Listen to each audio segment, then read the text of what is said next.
Michel Foucault was a French 20th century philosopher and historian who spent his career forensically criticizing the power of the modern bourgeois capitalist state, including its police, law courts, prisons, doctors and psychiatrists.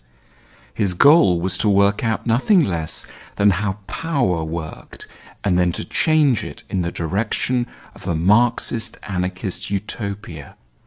Though he spent most of his life in libraries and seminar rooms, he was a committedly revolutionary figure. He met with enormous popularity in elite Parisian intellectual circles. Jean-Paul Sartre admired him deeply, and he still maintains a wide following among young people studying at university in the prosperous corners of the world. His background, which he was extremely reluctant ever to talk about and tried to prevent journalists from investigating at all costs, was very privileged. Both his parents were inordinately rich, coming from a long line of successful surgeons in Poitiers in west-central France. His father, Dr. Paul Foucault, came to represent all that Michel would hate about bourgeois France. Michel had a standard upper-class education. He went to elite Jesuit institutions, was an altar boy, and his parents hoped he would become a doctor. But Michel wasn't quite like other boys.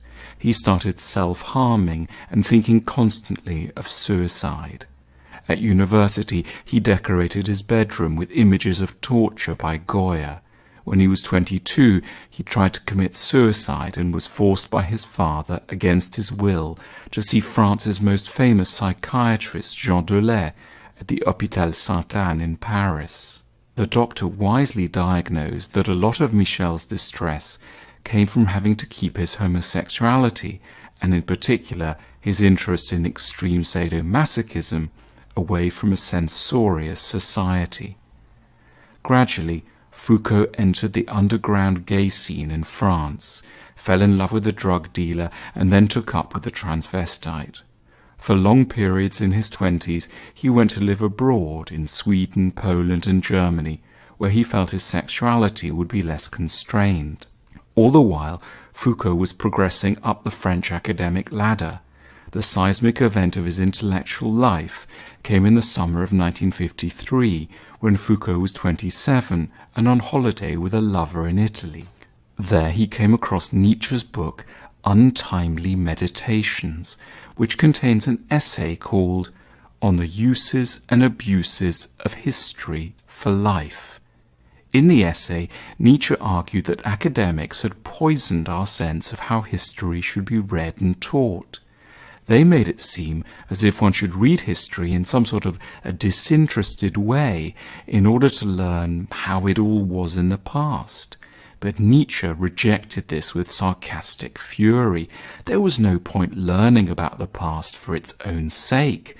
The only reason to read and study history is to dig out from the past ideas, concepts and examples which can help us to lead a better life in our own times.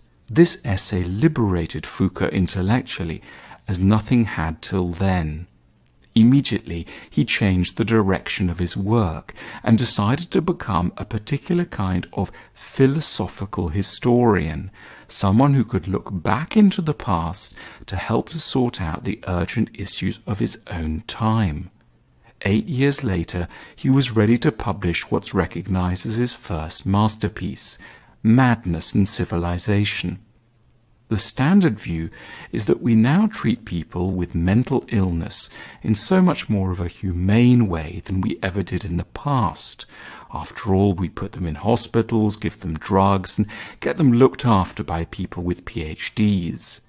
But this was exactly the attitude that Foucault wished to demolish in Madness and Civilization.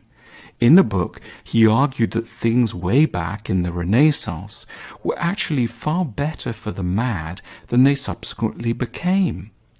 In the Renaissance, the mad were felt to be different rather than crazy.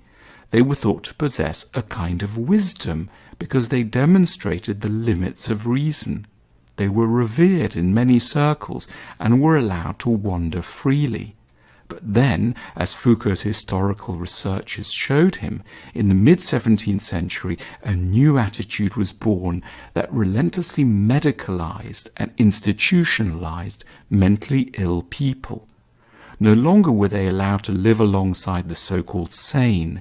They were taken away from their families and locked up in asylums and seen as people one should try to cure rather than tolerate for just being different. You can recognize a very similar underlying philosophy in Foucault's next great book, The Birth of the Clinic. His target here was medicine more broadly. He systematically attacked the view that medicine had become more humane with time. He conceded that, of course, we have better drugs and treatments now, but he believed that in the 18th century the professional doctor was born and that he was a sinister figure who would look at the patient always with what Foucault called the medical gaze, denoting a dehumanizing attitude that looked at a patient just as a set of organs, not a person. One was, under the medical gaze, merely a malfunctioning kidney or liver, not a person to be considered as a whole entity. Next in Foucault's oeuvre came Discipline and Punish. Here Foucault did his standard thing on state punishment. Again, the normal view is that the prison and punishing systems of the modern world are so much more humane than they were in the days when people just used to be hung in public squares. Not so, argued Foucault. The problem, he said, is that power now looks kind, but isn't, whereas in the past it clearly wasn't kind, and therefore could encourage open rebellion and protest. Foucault noted that in the past, at an execution, a convict's body could become a focus of sympathy and admiration, and the executioner, rather than the convict, could become the locus of shame. Also, public executions often led to riots in support of the prisoner. But with the invention of the modern prison system, everything happened in private, behind locked gates. One could no longer see and therefore resist state power. That's what made the modern system of punishment so barbaric and properly primitive in Foucault's eyes. Foucault's last work was the multi-volume History of Sexuality. The maneuvers he performed in relation to sex are again very familiar. Foucault rebelled against the view that we're all now deeply liberated and at ease with sex. He argued that since the 18th century we have relentlessly medicalized sex, handing it over to professional sex researchers and scientists. We live in an age of what Foucault called scientia sexualis, science of sexuality.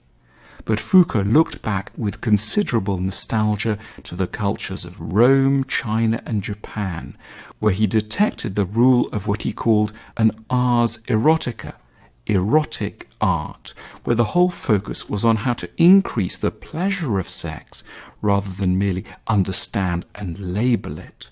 Once again, modernity was blamed for pretending there'd been progress when there was in fact just a loss of spontaneity and imagination. Foucault wrote the last volume of this work while dying of AIDS that he had contracted in a San Francisco gay bar.